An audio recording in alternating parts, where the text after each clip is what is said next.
Good day. Good day. We are in our Ikigai series. We're in our Ikigai series and we're wrapping it up today. So let's get into it, right? So we know that Ikigai is a convergence of four things, four elements. And that's what we've been talking about this week. And we started off with passion.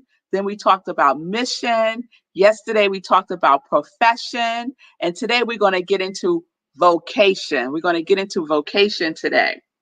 But before we go there, I want to say a little bit about vocation in the sense of sometimes when we hear the word vocation, we think about work.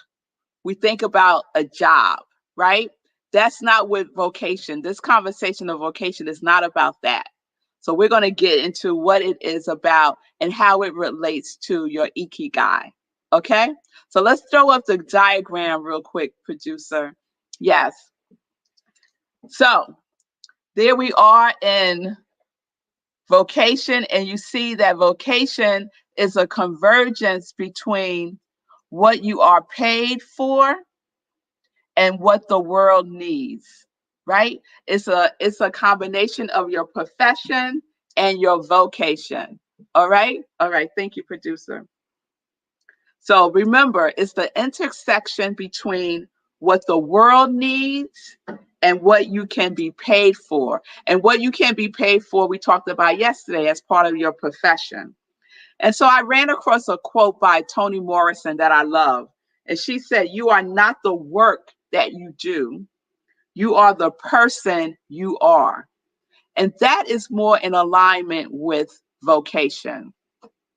And the person that I think gives a amazing definition of what vocation really is speaking to is Parker Palmer. So I want to read a little something to you all from his book that I referenced yesterday, Let Your Life Speak, Listening for the Voice of Vocation. And that's by Parker Palmer. It's a wonderful book, especially if you're at a crossroads with your vocation, trying to figure out what it is that is yours to do. So this is what he says. Vocation does not come from willfulness. It comes from listening. I must listen to my life and try to understand what it is truly about, quite apart from what I would like it to be about. Or my life will never represent anything real in the world, no matter how earnest my intentions. That insight is hidden in the word vocation itself, which is rooted in the Latin word for voice. Vocation does not mean a goal that I pursue. It means a calling that I hear. Before I can tell my life what I want to do with it, I must listen to my life telling me who I am. Oh, I just love that. Listen to your life telling you who you are. And when we listen, listening is a really, really important skill to have. And it's something that we can practice with ourselves, right? Listening when you're doing your spiritual practice, right? Asking life a question. What is mine to do, life? And then listen. Sometimes we want to tell life what we want life to do. And there's an invitation for us to also listen to what life is inspiring us to do. It's calling forth for us to do. It's calling forth for us to express. Because our vocation, as Parker Palmer said, is our voice. So what needs to be spoken into the world from your voice? What does the world need to hear from you? Right? We all have a unique voice. We all have a unique calling. We have our birthright gifts that we are here to give to the world. And when we do that, when we combine our passion, our mission, our profession, and our vocation, we are in our Ikigai. And our Ikigai is the center of who we are. It comes from that sacred space within us. It comes from the sacred center within us. And so we have to create the opening. We have to create the time. We have to give it attention. We have to spend some time with ourselves, right? The other day, I did a workshop for the Wednesday learning series with Rockland, and it was all about tuning within, tuning within. We spend a lot of time tuning without, right? Tuning into what's going on out in the world. But we have to spend significantly more time tuning within so that we can hear, so that we can hear our vocation, so that we can hear our own voice. We could hear our own life speaking to us, because our life has a lot to share, a lot to tell us, right? Oh, yes. Oh, yes. Oh, yes. So what is calling to you? What is calling to you? You could write that down in your journal. Just write out the question. What is calling to me? And then see what comes forth. Just listen to the call. This is vocation. Okay? I want to read something else from Parker Palmer.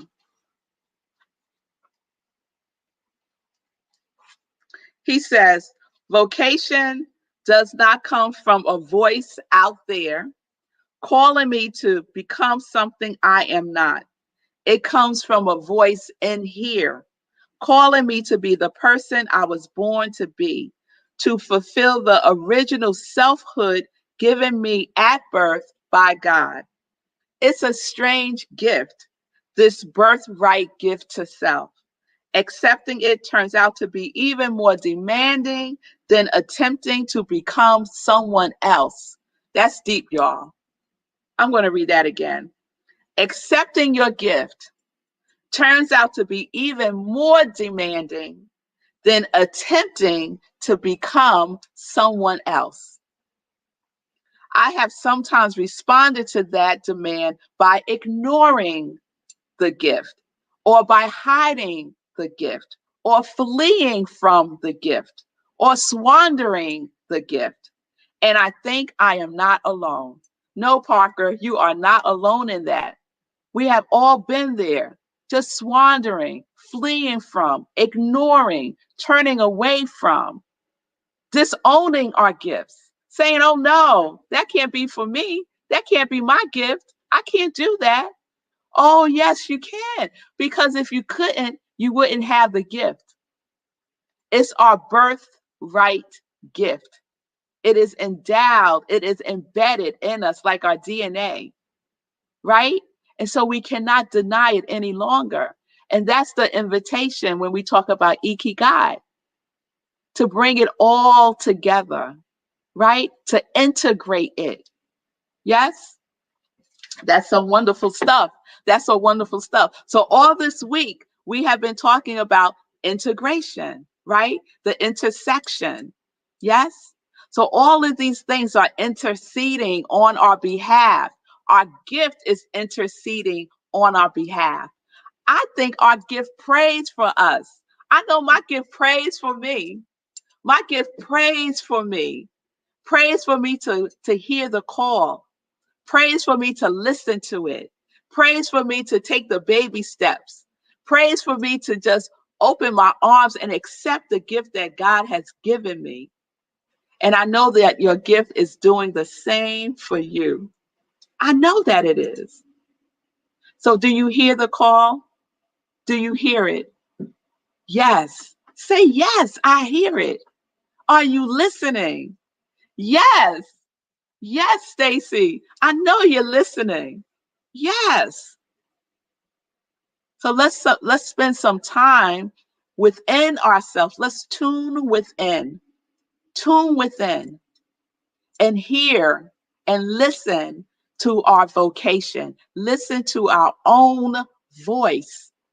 We listen so much to other people's voices about who we are, what we can do, what they think about what we do, what they think about what we don't do, right? And so we have the opportunity here to spend more time listening to that inner voice, that inner knowing, that inner wisdom. That is who we are. Yes? All right, y'all. All right. Parker said, we arrive in this world with birthright gifts. And that means that the world needs your gift. The world needs your gift.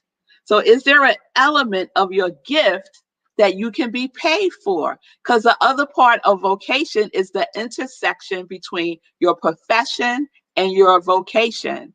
So is there an aspect of your gift that you can be paid for? So you've been working on those lists all week, right? You have the list of what you love. You have a list of what you're good at. You were looking to see if there was any intersection between what you love and what you're good at, right?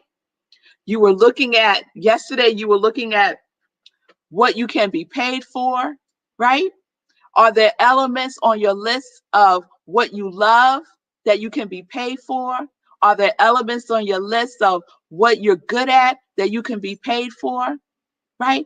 All the information is right there in black and white. You wrote it out. And if you haven't written it out yet, you're going to do it this weekend, right? Show up for yourself. It takes some deliberate, intentional work. It's not a fly by your seat type of thing. It's intentional. It takes time to be with yourself. Give yourself the time. Honor yourself with your own presence. Honor yourself with your own presence. Wouldn't that be a gift that we can give to ourselves? And that's why we do our spiritual practice. Yes, every single day, non-negotiable, because it's a present that we give to ourselves. It's a time to align with the universe, to align with the divine that dwells within us, that has the answer to every question we could ever ask. But we have to be in the receptive mode. We have to be in the receptive mode. Yes? Okay, y'all. All right. All right. So I know someone is thinking, revmelissa, I don't think I have a gift. I think I'm giftless. And I'm here to tell you that is not true. If you didn't have a gift, you would not be here. You would not be here. That's not how God rolls. God don't roll like that. We all have a gift to give that is unique, that is so unique to who we are. So if you're here, you have a gift. The next thing that you need to do is to listen, tune in, hear what it has to say to you. Yes? Okay. All right. So we're answering all of those Ikigai questions, right? We're answering all of those questions. And I'm just going to say them again. What you love, what you are good at, what the world needs, and what you can be paid for. And you see at the center of that is the word Ikigai. At the center of that is you. Is you. Replace Ikigai with you, right? Your true self. Place it right there in the center. Seriously. Y'all think I'll be playing. I ain't playing with y'all. I ain't playing because this is our life, y'all. And we want to live an abundant and full life. We want to live that life that we say we are as the quality of God, right? Y'all remember your quality of God? Do I need to do a roll call today? I ain't doing a roll call today. You know your quality of God. And part of that quality is your calling. Part of that quality is your gift. So tune in, listen in. Yes, listen in. Yes, Tim said your inner voice is more important than you know. Oh, your inner voice, Tim, is everything. Your inner voice is everything you want to know. Your inner voice is everything you need to know because it knows. It knows. All right, y'all. All right. So I think I have said enough. about Ikigai. It's been wonderful. I love this series. I love discovering this whole Japanese concept of what gets you up out of your bed in the morning, your reason for being. Why are you here? You're here to give your gifts. You're here to give your gifts. Can you make that graphic downloadable? So now you could just go on and Google it and you could get it. It's like it's all over the place. Once you put in Ikigai in Google, you will have it. All right, Vanessa said she took a picture of it. But I'm going to post it in my Facebook, in my stories. I'll do that, but you could Google it and download it. It's really easy. It's all there. All right? All right, y'all. All right. And so do your work. Be your vocation. Do what you love. You will be paid for it. It's what the world needs. You are what the world needs. All right, y'all. All right. So,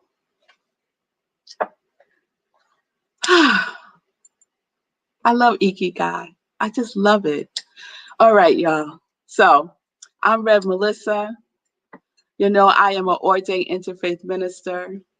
I'm a licensed religious science practitioner. I'm a purpose coach, and that triune is my ministry of joy, where I support people in living life in joy, connected to their yes, discovering their Ikigai.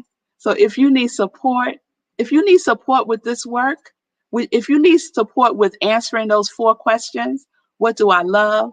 What am I good at? What does the world need? What can I be paid for? If you need support with that, reach out, DM me, and we can set up some time to talk. All right? That might be your next baby step. Yes? Because we're here for each other. I'm here for you, and that might be your next baby step. So take the step. Heed the call. If you're listening and you hear Rev Melissa, there you go. You got your answer. All right, y'all. So thank y'all for supporting my ministry. If you'd like to give a love offering, you can do so at Cash App and Venmo at I Am Rev Melissa. So we're living life in joy, totally connected to our yes. Yes, yes, yes. So now it's time for some joy news. It's time for some joy news. All right. So we are heading to the weekend, y'all. So that means tomorrow is a new episode in the podcast, Sit with Rev Melissa. And I am doing the Sacred series. So tomorrow's episode is Sacred Work. So it's the 3rd episode in the series. The first was Sacred Pause. The second was Sacred Words. And tomorrow will be Sacred Work. And how perfectly aligned is that after Ikigai, Sacred Works. So check that out tomorrow. Thank you all for supporting my Joy line. I had to rock my Joy shirt today, my Live Life Enjoy short sleeve t-shirt. And I had to I don't know if Gladys is on, but I had to shout out Gladys. So Gladys is an amazing jewelry maker. And so I'm just rocking her jewelry today. And you could check her out at AshantiJewels.com, AshantiJewels.com on Instagram and on Facebook. And then I'm also rocking my Rocks by Sekou. Yes, I'm rocking. This is what Ikigai looks like, y'all. This is what Ikigai looks like. Okay?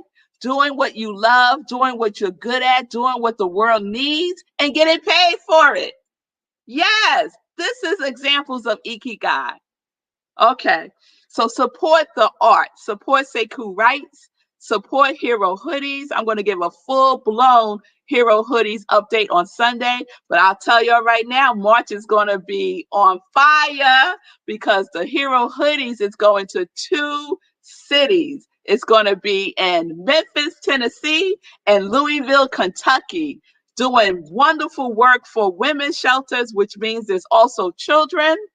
And so you can support this by going to sekurights.com and getting your hero hoodie, getting your knit cap.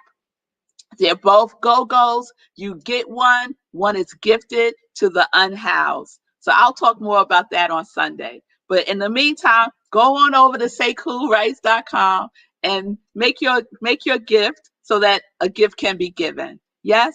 All right. All right. So peace and blessings, peace and justice. Live life, enjoy. Hey, live life, enjoy. Connected to your yes. Connected to your yes. Peace and blessings.